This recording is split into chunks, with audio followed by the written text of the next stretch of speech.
terrifying encounter on 737 at Delta flight. That's a Boeing that was heading to Texas. It broke a wing mid-air.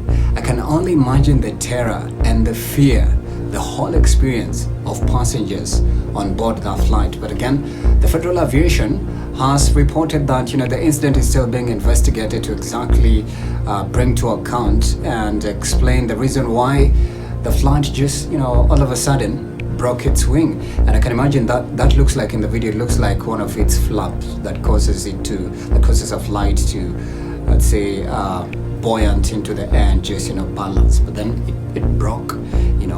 And something shocking is that this year the United States are actually reported hundreds. There's some of the news reports I've read of flights skidding off the runway. Remember the Malaysian Air? Is it the Indian Malaysian Air? Accident as well.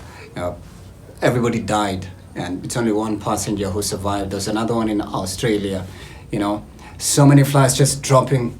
But then somebody said there's so many debris of, you'd say, rockets and satellites that because I hear is it Tesla or Elon Musk's company has over 7,500 satellites just orbiting in space to try and find out what is the next apocalyptic event or the next shocking, bizarre discovery about, the space.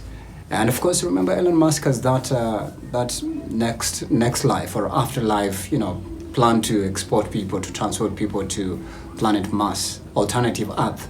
So it's wild. Wasn't it just right here in Nairobi, in Kenya, where there's a rocket material that fell in Ukambani? There's another one that happened in Northeastern. And they're saying as time goes by, especially from now henceforth, there's going to be many air traffic accidents from, planes just losing contact with the air traffic control, signal radar just disappeared, and flights just go missing.